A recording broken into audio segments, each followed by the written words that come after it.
Setelah terisolasi akibat bencana ekologis pada akhir 2025 lalu, advokasi strategis Eporus memicu langkah sikap TNI. Kini jalan di Sorkam kembali terbuka. Simak liputan selengkapnya.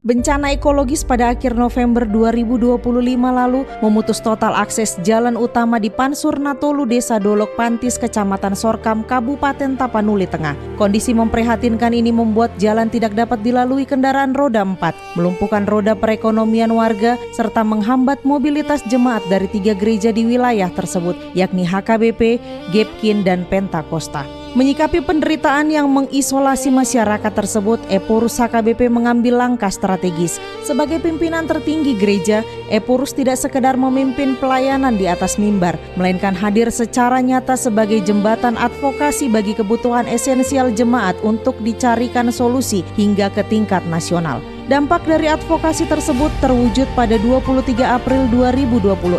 Eporus menemui langsung Kepala Staf Angkatan Darat Jenderal TNI Maruli Simanjuntak di Markas Besar TNI Angkatan Darat, Jakarta. Dalam pertemuan yang berlangsung hangat ini, Eporus menyampaikan urgensi pemulihan infrastruktur bagi warga Tapanuli Tengah. Pertemuan antara Eporus dan Kasat ini membuahkan respon yang cepat dan terukur. Menindaklanjuti aspirasi tersebut, kurang dari 24 jam setelah perbincangan dengan Eporus, Jenderal Maruli Simanjuntak segera menginstruksikan jajaran TNI untuk bergerak ke lokasi. Tepat pada 7 Mei 2026, prajurit TNI Angkatan Darat beserta alat berat resmi memulai pengerjaan perbaikan jalan di Desa Dolok Pantis. Melalui sinergi lintas sektor dan kerja keras jajaran TNI, pengerjaan fisik jalan tersebut akhirnya rampung seutuhnya pada 17 Juni 2026. Kini akses urat nadi perekonomian dan mobilitas yang sempat terputus berbulan-bulan telah kembali tersambung dengan baik. Atas selesainya pembangunan infrastruktur vital ini, seluruh masyarakat Desa Dolok Pantis bersama jemaat HKBP Pansur Natolu menyampaikan penghargaan dan ucapan terima kasih yang tulus kepada Bapak Kasat Jenderal Maruli Simanjuntak beserta jajaran prajurit TNI. Dengan dalam nami Pansur Natolu Dr. Siang Iman Napasahaton itu Jenderal Bapak Maruli Simanjuntak Kasat. Jadi maulian tema senti matuwata manama masumatu. Kehadiran pembangunan ini membuktikan bahwa gereja hadir membawa harapan dan kolaborasi bersama TNI berhasil memulihkan kembali kehidupan masyarakat. Shalom pemirsa, senang sekali bisa kembali menyapa Anda. Saya Anita Sianturi. Dan saya Finansi Sihombing. Selamat datang di Surat Parsauran Immanuel versi digital edisi ke-24. Pemirsa, keberhasilan pemulihan akses jalan di Sorkam kini menjadi pemantik harapan baru bagi wilayah-wilayah lain yang mengalami nasib serupa. Rangkumnya proyek ini membuktikan bahwa sinergi yang tepat mampu menyelesaikan persoalan krusial di tengah masyarakat dalam waktu yang terukur. Bencana ekologis yang terjadi pada akhir 2025 lalu disadari telah meninggalkan dampak kerusakan infrastruktur yang cukup masif di beberapa titik daerah. Kerusakan tersebut hingga kini masih menuntut perhatian dan penanganan yang sama seriusnya. Oleh karena itu, muncul harapan besar agar gerak cepat dan kolaborasi lintas sektor seperti yang ditunjukkan oleh pimpinan tertinggi HKBP, jajaran TNI, dan pemerintah daerah di Sorkam dapat segera direplikasi di wilayah-wilayah terdampak lainnya. Penanganan infrastruktur publik yang rusak secara merata tidak hanya akan memulihkan mobilitas fisik masyarakat secara luas, tetapi juga menjadi kunci utama dalam mempercepat kebangkitan ekonomi daerah serta menjamin keselamatan warga pasca bencana.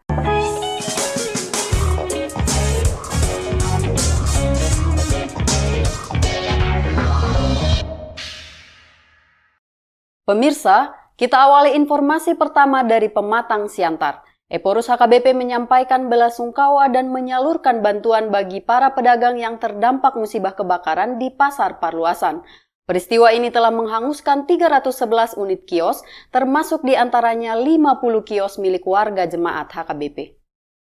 Eporus HKBP bersama Preses Distrik 5 Sumatera Timur Pendeta AA Jaitun Sihite telah mengunjungi lokasi kejadian dan bertemu langsung dengan para korban di HKBP Parsauran Nauli. Dalam kunjungan tersebut, pimpinan gereja menyerahkan bantuan dari kantor pusat, distrik, dan diakonis sosial, serta memberikan boras sipir nitrodi sebagai simbol penguatan. Gereja turut mengajak seluruh pihak mendoakan para korban sekaligus berharap pemerintah Kota Pematang Siantar segera menghadirkan solusi pemulihan ekonomi yang cepat dan berkeadilan. Dan tentu atas nama HKBP kami dengan rendah hati ikut bersama-sama dengan Bapak Ibu di sini memohon kepada pemerintah untuk bisa memberikan solusi terbaik sehingga Bapak Ibu yang menggantungkan penghidupannya dari tempat ini boleh mendapat solusi secepatnya. Dari upaya pemulihan ekonomi di Pematang Siantar, kita beralih ke kabar seputar dunia pendidikan tinggi yang juga berlangsung di kota yang sama. Universitas HKBP Nomensen Pematang Siantar baru saja melepas 207 sarjana baru dalam sebuah acara wisuda.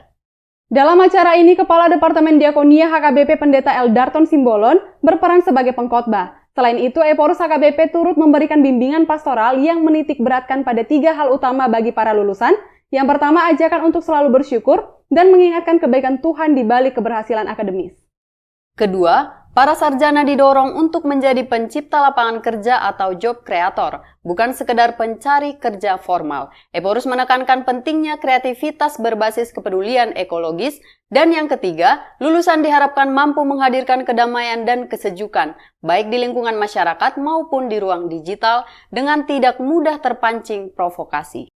Selain itu, HKBP dalam mempersiapkan pelayan gereja yang berkualitas juga terus dilakukan. HKBP menyelenggarakan ujian gerejawi calon pelayan tahun 2026 yang berlangsung sejak 17 hingga 19 Juni di Seminarium Sipoholon. Ujian ini merupakan syarat wajib sebelum menerima tahbisan.